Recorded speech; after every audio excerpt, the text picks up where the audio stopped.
नमस्कार मित्रांनो, सुस्वागतम. आनंदी या मालिकेच्या आजच्या भागामध्ये अगदी मनपूर्वक मी तुमचं स्वागत करते.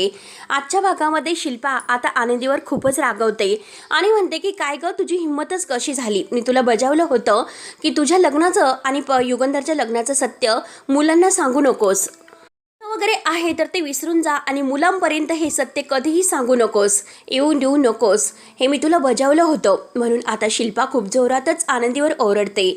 आनंदीच्या डोळ्यात पाणी येते. तेव्हा मात्र आता शिल्पा रागरागाने म्हणत असते आणि म्हणते की तरी सुद्धा तू हिंमत केलीस. कोणी सांगितलं होतं तुला हे सर्व करण्यासाठी? हा शहाणपणा तुला करण्यासाठी कोणी सांगितला होता? सांग. म्हणून अशी जोरातच शिल्पा ओरडते. माई बापू हे सगळेजण बघत असतात. तेव्हा आनंदी उत्तर देते. आनंदी म्हणते की हे बघा शिल्पाताई, मी मुलांची आणखीन फसवणूक नाही करू शकत. हे सत्य लपवून मी समिताताईंच्या घरामध्ये कसे राहू शकले असते? आणि शेवटी आज ना उद्या मुलांसमोर हे सत्य येणारच होतं. तेव्हा त्यांना काय वाटलं असतं याचा विचार केलास का तुम्ही? आता विद्याधर मात्र हसत असतो, कारण त्यालाच माहिती असतं की सत्य काय दडलेलं आहे. आनंदी पुढे म्हणते की तेव्हा त्यांचा अख्ख्या कुटुंबावरचा विश्वास उडाला असता आणि मुलांना असं वाटलं असतं की आपल्याच माणसांनी आपल्यासोबत इतका मोठा विश्वासघात केला, आपल्याला इतके दिवस अंधारात ठेवलं. माझ्या स्वार्थासाठी मात्र या घराचा पाया मी खोटेपणावर कसा रचू? तेव्हा आता शिल्पाची बोलती बंदच होते. शिल्पा बोलणार तोच लगेच आता बापू म्हणतात की बस कर. अगं आनंदी जे काही बोलत आहे ते एकदम बरोबर बोलत आहे. 100% ते खरं आहे. दीपक खोट्याचा पाळणा मात्र फार दिवस हलवता येत नाही. आनंदीने जे धाडस दाखवलेलं आहे ना, त्यामुळे घराची अब्रू आणि विश्वास टिकून राहिलेला आहे, हे लक्षात ठेव. माईंना सुद्धा आनंदीचं हे जे काही वागणं आहे तर ते पटतं.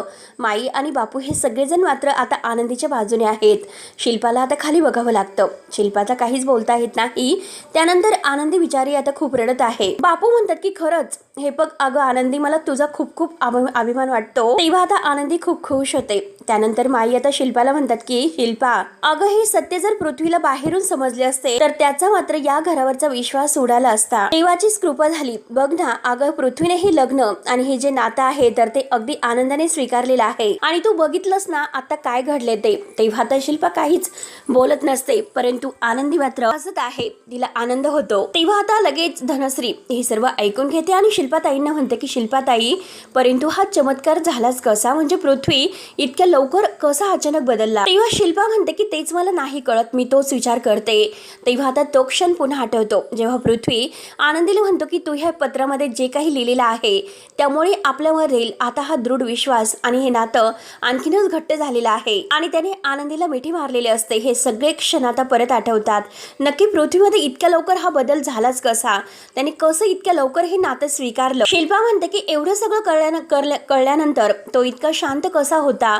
तर बापू म्हणतात की हे बघ, कारण त्याचा मात्र ह्या नात्यावर खूप जास्त विश्वास होता आणि आता आनंदी हे बघ, त्याने फक्त तुला मिठी नाही मारली तर त्याने या घरची सून म्हणून तुला मात्र आता खरंच परवानगी दिलेली आहे आणि तुला सून सुद्धा मानलेला आहे. हे ऐकून आता आनंदीला आणखीनच आनंद होतो. तिला इतकं छान वाटतं, अगदी हसत असते. पण शिल्पा तिच्याकडे जेव्हा बघते तर शिल्पाला धक्काच बसतो. विद्याधर मात्र आता स्वतःशी हसत आहे. त्यावर आता माई म्हणतात की हो आनंदी, याचा अर्थ पृथ्वीने तुला स्वीकारलेला आहे. तसतसा आनंदीचा चेहरा आणखीनच खुलत जातो. शिल्पाचे मात्र होश उडतात. माई म्हणतात की देवानेच आपलं ऐकलं, एका मोठ्या संकटातून आपण वाचलो. तेव्हा आता शिल्पाला सहन होत नाही तर ती तोऱ्यातच रागाने आतमध्ये निघून जाते. तर बापू हे आनंदीच्या जवळ येतात आणि मनापासून आनंदीचं अगदी तोंड भरून कौतुक करतात की आनंदी, आज खरंच मला तुझा मनापासून अभिमान वाटतो. आज मात्र तू एक मोठं आणि धाडसाचं पाऊल उचललं. खरंच लोक म्हणतात की एखादी गोष्ट जर चांगल्या मनाने केली तर ती नक्की यशस्वी होते. तेव्हा धनश्री आणि विद्याधर तोऱ्यातच आतमध्ये निघून जातात. तर बापू पुढे म्हणतात की तुझ्यामुळे आज हे घर म्हणून टिकून राहिलं आनंदी. आनंदीचा चेहरा लगेच इतका खुलतो, चेहऱ्यावर एक वेगळंच हसू येतं आणि हे बघ आनंदी, मला तुझा खरंच खूप खूप अभिमान वाटतो. तेव्हा आनंदी खुशत म्हणते की बापू, मला सुद्धा खूप खूप आनंद झालेला आहे आणि बापू आणि माई सुद्धा आतमध्ये निघून जातात खुश होत. तर छायाताई खुशत म्हणतात की आनंदी ताई, मी तुम्हाला म्हटलं होतं बघा, सगळं काही छान झालं आणि सगळं काही छान झाल्यावर मी सगळ्यांसाठी गोड शिरा करेल म्हणून तुम्ही म्हटल्या होत्या. तर आनंदी म्हणते की हो नक्की बनवते, चला लगेच तयारीला लागूयात. म्हणून खुश होत आता दोघे किचन मध्ये शिरा बनवायला येतात. तेव्हा मात्र आता इकडे विद्याधर आपल्या रूम मध्ये येतो. त्याने जे लेटर फाडले असतं त्याच्या चिठोऱ्या तो गोळा करतो आणि आनंदीही आनंदकडे आता म्हणतो की आता झाला खरा आनंदीचा खेळ सुरू, म्हणून तो स्वतःशी फारच हसत असतो. त्यानंतर इकडे आता पृथ्वी आणि आता ही आरती दोघंही आता गाडीतून येत आहे पुण्याला जाण्यासाठी. गाडी चालवता चालवता तो मितालीला फोन करतो. मिताली फोन उचलते. हॅलो दादा बोल. विचारतो की मिताली ताई तू पुण्याला पोहोचली का, तेथे काय परिस्थिती आहे बरं. त्यावर आता मिताली म्हणते की हो तो बरा आहे, आता डॉक्टरने औषध वगैरे दिलेले आहेत. हे ऐकून आता पृथ्वी म्हणतो की बरं ठीक आहे. पृथ्वी आता पुढे म्हणतो की हे बघ तेथे कोणतीही गरज लागली, पैशांची गरज लागली तर लगेच मला कॉल कर, मी जरी तेथे नसलो तर सगळे काही अरेंजमेंट नक्की करेल, ओके. त्यावरती मिताली म्हणते की तू काही काळजी करू नको, तू फक्त आणि फक्त आपल्या मीटिंगवर लक्ष दे. आणि तेव्हा आरती मात्र खुशात पृथ्वीकडे बघत असते. मिताली पुढे म्हणते की आजचा दिवस आहे तो आपल्या ब्रँडसाठी खूप महत्वाचा आहे, तू सगळं काही तिथे नीट बघ, लक्ष दे आणि मी तुला अपडेट देत राहील. तेव्हा आता पृथ्वी म्हणतो की हे बघ यस, परंतु मला प्रत्येक तासाला अपडेट हवे आहे. तेव्हा आता लगेच मिताली म्हणते की हो दादा नक्कीच मी तुला फोन करत राहील, बाय टेक केअर असे बोलून फोन ठेवते. मितालीला मात्र आता प्रांजलची काळजी असते, तो काही अजून बरा नसतो. त्यानंतर इकडे आता हा विद्याधर त्या चिठ्ठ्या एकत्र करतो आणि म्हणतो की वा रे वा वा आनंदी, स्वतःला तर तू फार शहाणी समजतेस. अगं हे बघ तू काही त्या चिठ्ठीमध्ये जे लिहिलं होतंस आणि पृथ्वीने जे वाचलेलं आहे त्यामध्ये जमीन आसमानचा फरक आहे. कारण जो खरा खेळ आहे तर तो विद्याधरने कधीच पलटवलेला आहे. आणि तो स्वतःशी इतका हसतो आणि म्हणतो की आता मी गंमत दाखवतो, म्हणून त्या चिठ्ठ्या आहे तर तो चिठ्ठ्या जोडत असतो. तेव्हा मात्र त्याने सगळ्या काही चिठ्ठ्या आता एकत्र करून मात्र त्या सगळ्या चिठ्ठ्या आता एकमेकांना जोडलेल्या असतात. चिकट टेपने सगळ्या तो एकत्र करतो आणि चिकटतो आणि आता एकत्र चिठ्ठ्या केल्यानंतर वाचवायला सुरुवात करतो आणि असं वाचतो की प्रिय पृथ्वी, मला माहिती आहे की तुमचा माझ्यावर खूप जास्त विश्वास आहे आणि हे सुद्धा तितकंच खरं आहे की मी या घरची मोलकरीण आहे आणि तुम्ही मात्र या घरचे मालक आहात. त्यामुळे मला असं वाटतं की हे घर सोडून जाण्याची आता ही योग्य वेळ आहे. कारण मला हे अजिबात वाटणार नाही की एका साध्या नोकरासोबत तुमची ही मैत्री आणखीन वाढावी, म्हणूनच हे घर सोडून मी कायमची चाललेली आहे. आणि खूप जोरजोराने हसतो आणि बिचारी आनंदी मनातल्या मनात तर खूपच खुश असेल. तिला असं वाटत असेल की मी माझं सत्य पृथ्वीला सांगितलं आणि पृथ्वीने माझा आई म्हणून स्वीकार केला. पण तिला कुठे माहिती आहे की ती चिठ्ठी मी बदलली आणि त्या चिठ्ठीमध्ये मी काय लिहिलं हे तर तिला माहितीच नाही. मी बरोबर मात्र खेळ पलटी केला आणि ती चिठ्ठी त्याने स्वतः लिहिलेले क्षण त्याला पुन्हा पुन्हा आठवतात आणि तो खूपच खुश होत असतो.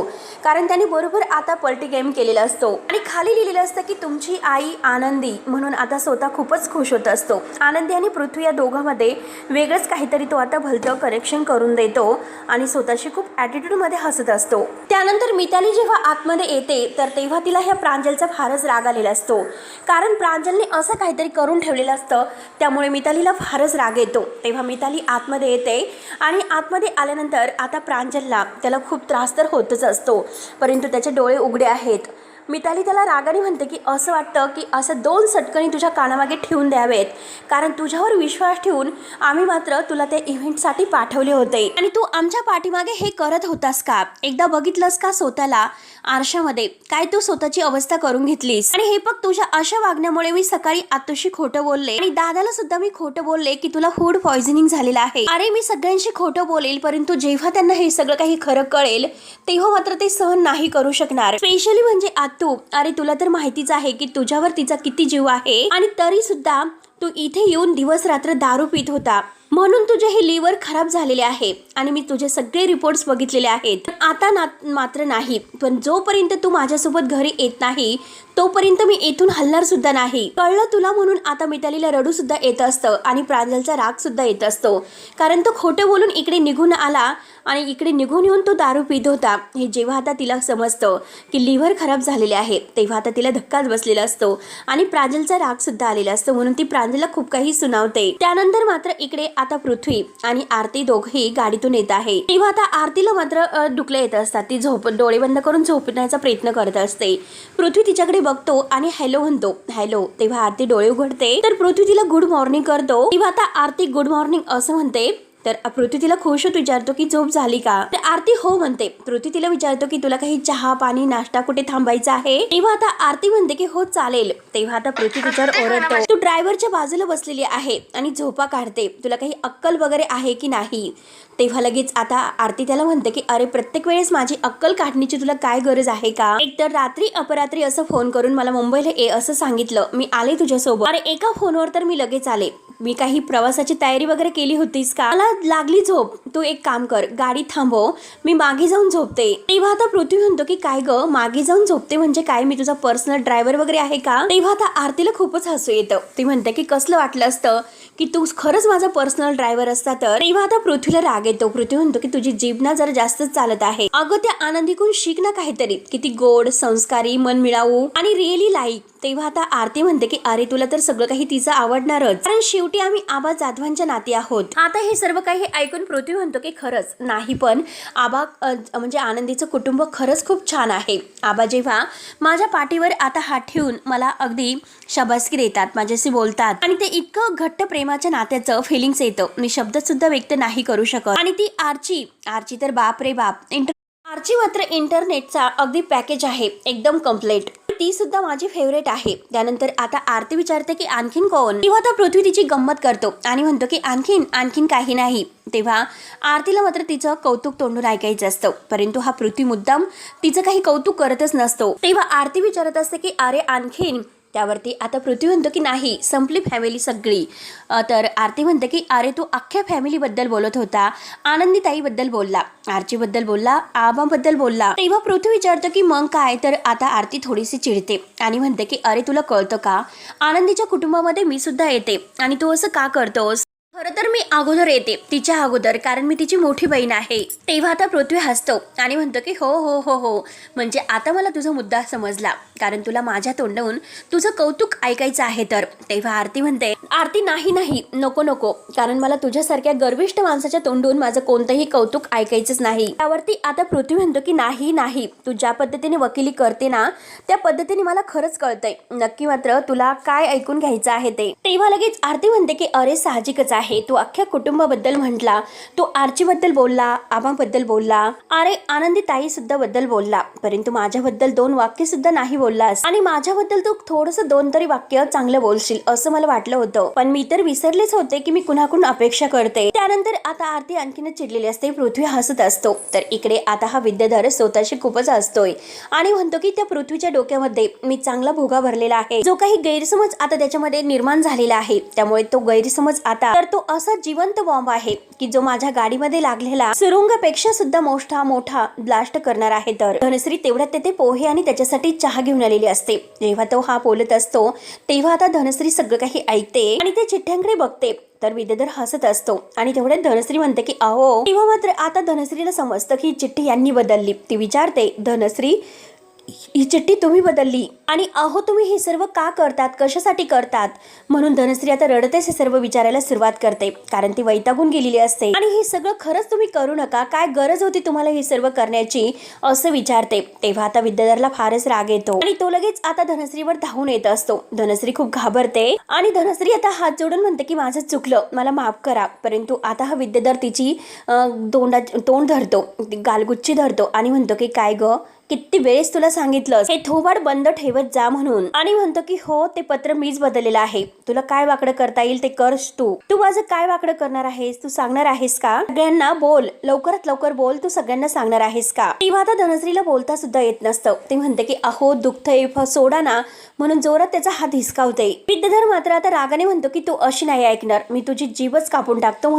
टेबलच्या ड्रॉवर मधून तो आता कात्री घेतो आणि तिच्या जवळ येतो. तेव्हा आता धनश्री बिचारी हात जोडते आणि नाही करत असते. हात जोडून रडतच म्हणते की मी कुणाला नाही सांगणार, मी भाऊजींना सुद्धा नाही सांगणार आणि आनंदीला सुद्धा नाही सांगणार, पण मी तुमच्या पाया पडते, मला काही करू नका. तेव्हा आता विद्याधर म्हणतो की हो ना, मग आता टाक्यात आलं असेल, अशीच शहाण्यासारखं राहा आणि तरच तू फायद्यात राहशील. आणि आताच्या आता बाहेर हो म्हटलं ना मी तुला. म्हणून तो आता धनश्रीच्या हाताला धरतो आणि तिला हिसकावत बाहेर काढतो. बिचारी रडतच आता बाहेर निघून जाते आणि आता मात्र स्वतःलाच म्हणतो की पृथ्वीला या गैरसमजाच्या अंधारात मला असंच ठेवायचं आहे. तो जेवढा तो चिडेल तेवढा माझा जो पुढचा प्लॅन आहे ना, तो आणखीन खतरनाक होईल. म्हणून आता विद्याधर आता स्वतःशी खूपच हसत असतो, कारण पुढचे प्लॅनिंग त्याचे सुरूच असतात.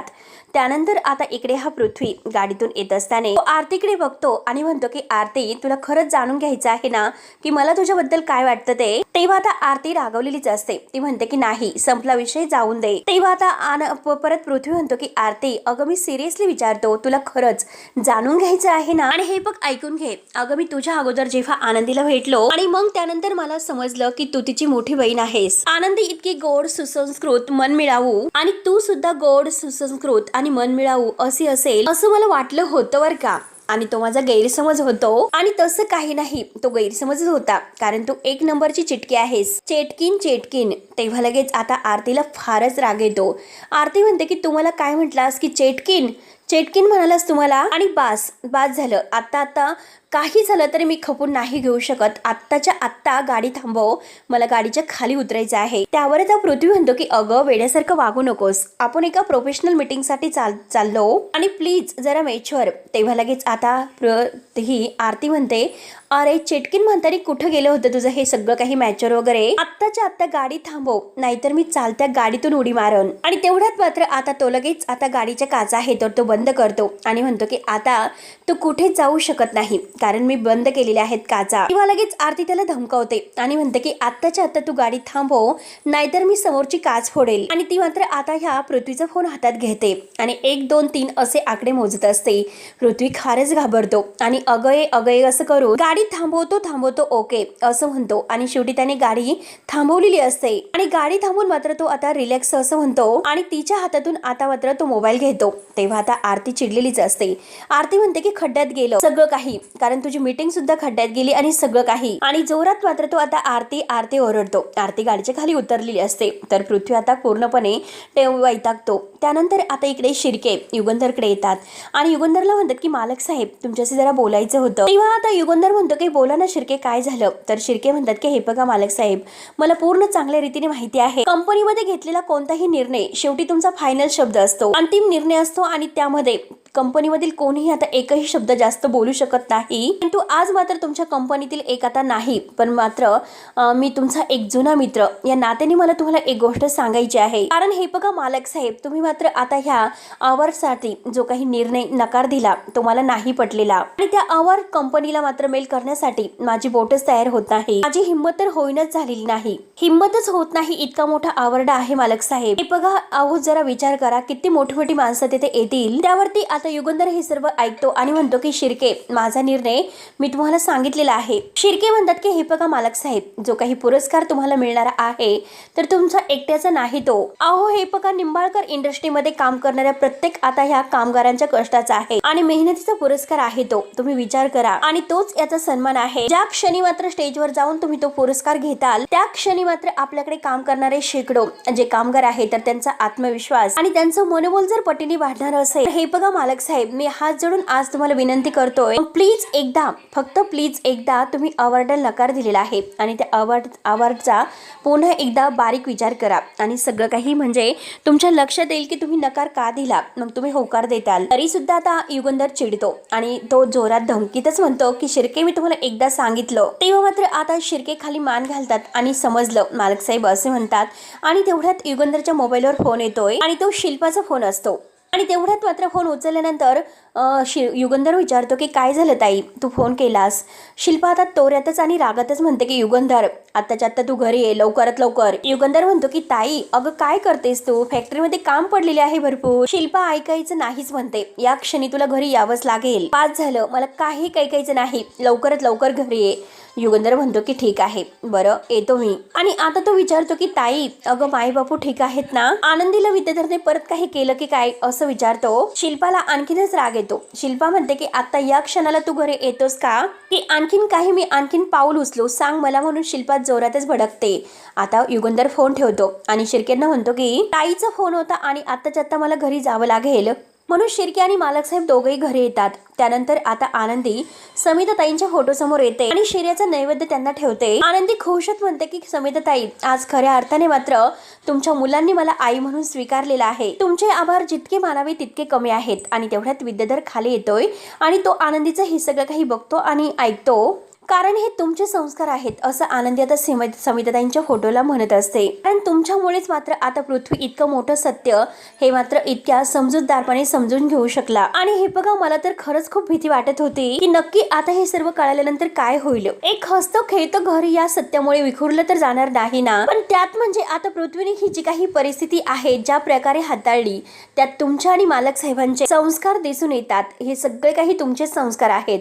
विद्याधर आता हे सर्व काही ऐकतो आणि त्याला हसू येत असतं. हे बघा समिताताई तुमचे हे उपकार आहे तर खरंच मी आता आयुष्यामध्ये कधीच विसरू शकणार नाही, म्हणून ती आता मनापासून फोटोला हात जोडते आणि नैवेद्याला आता तेथे ठेवून पाणी वगैरे सगळं काही तेथे शिपडते आणि आता हात जोडते मनापासून आणि डोळे बंद करून आता मस्त ती प्रार्थना करते. आणि तेवढ्यात विद्याधर हसतच तिच्या जवळ येतोय आणि आता आनंदीने डोळे बंद करून आता हात जोडलेले आहेत. आणि आता विद्याधर हसतो आणि म्हणतो की वा वा वा आनंदीबाई वा, चेहऱ्यावरचा आनंद तर एकदम धबधब्यासारखाच व्हायला लागलेला आहे. चांगलं आहे, चांगलं आहे. तेव्हा लगेच आता आनंदी सुद्धा त्याला उत्तर देते की हो, वाहणारच आनंद शेवटी माझ्या चेहऱ्यावर, त्यामुळे घ्या ना, तुम्ही सुद्धा तोंड गोड करूनच घ्या. मी तुम्हाला म्हटले होते की द्वेष कितीही मोठा असला तर विजय नेहमी हा खऱ्या प्रेमाचाच होत असतो. आणि बघा मात्र आज काय झालं, प्रेम, विश्वास, मैत्री ह्या तिन्हीचाच विजय झालेला आहे. म्हणूनच मी तुम्हाला सांगते, खऱ्या प्रेमाला आणि सत्याला कमी लेखण्याची चूक करू नका. असे बोलून आता आनंदी खुश होत मात्र आता किचन मध्ये निघून येते. विद्याधर मात्र हसत असतो आणि म्हणतो की हो आनंदी, हसून घे,